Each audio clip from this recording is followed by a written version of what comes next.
Please all stand. Can you lead us in prayer? Let us pray for the Father, Son, and Holy Spirit.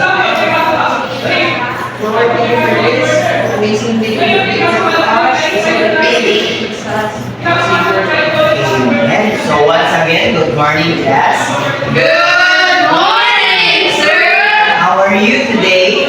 We're good. Alright, it's good to hear that all of you. So before you sit down, can you pick up some pieces of paper under your chair and arrange your chair properly. Before we formally start our new discussion today, let's check your attendance first. So if I call your name, just say present. Understood? Yes, sir. Alright. Lino? Present. Vienna? Present. Abdila? Present. Alright. All of you are present today. So give yourself 3 claps. So, before we proceed to our new discussion, let us have some energizer to energize ourselves. So, can you please also?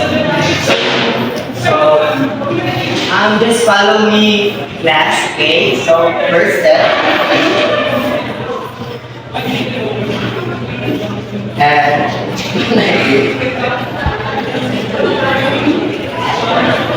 this one. Alright, so inhale. Exhale. Inhale. Exhale. Alright, thank you for your participation. So you can sit down. Okay. So are you ready for our new discussion? Yes, sir. Alright, so our topic for today is all about personal protective equipment in the team. So, what is personal protective equipment? So, personal protective equipment is an equipment where to minimize exposure to hazards that can cause serious work injuries and disease. So, enrolling PPE, it is a collection of safety gear that workers wear while welding. So, do you have any questions, clarification about our topic for today? None? If none, let us have our first activity. So, our first activity, are you familiar with round robin? No, sir. No. So for this activity, I will divide you into 2 groups, and each group will be given a question. So all you need to do is, after I give the question, you can answer this in a one sheet of paper, and after you can recite your answer. So, this will be the group 1 and group 2. So, can you get one sheet of paper? Alright, so, first question is, what do you think is the use of PPE? And the second question is, why is it important to have PPE in the workplace? So I'll give you 15 minutes to answer that questions. Your timer starts now. And you can discuss also to your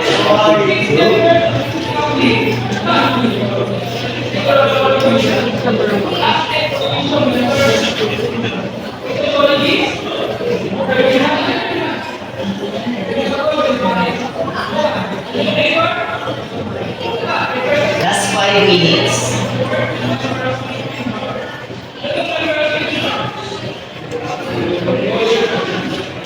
That's 1 minute. Are you all done? Yes, sir. Alright, so group 1, can you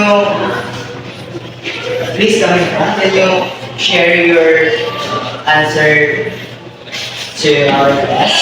The question is, what do you think is the purpose of PPE? PPE is important, but the use of PPE is to cover up the whole body to avoid any danger or any risk of your workplace. Alright, so give 3 claps for group 1. Group 2, please come in front.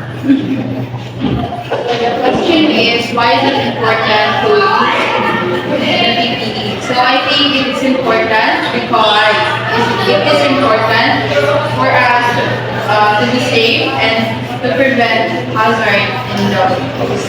Okay, very good. Group 2. Alright, so welding PPE is very important as is because our self is more important than the work we are doing. So let's move on to our next activities, which is, are you familiar with 3, 2, 1 countdown?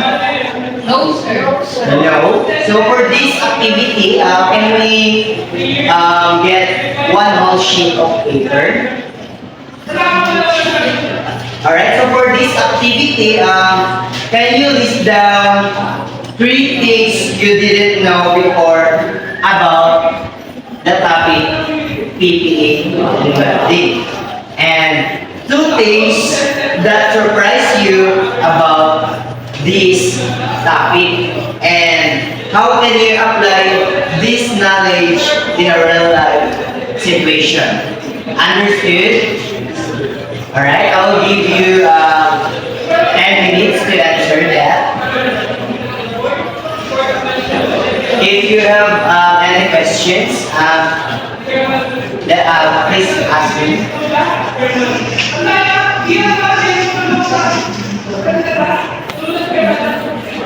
Last 5 minutes.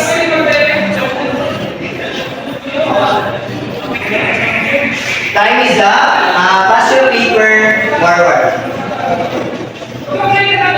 Okay, do you have any questions?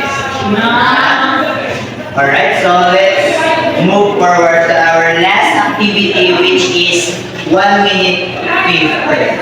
So for this activity, I will give you 50 questions, and you have to answer these in 1 minute. In 1 minute. So the question is, can you please take why is it important to have PPE in the workplace? So I'll give you 1 minute to answer.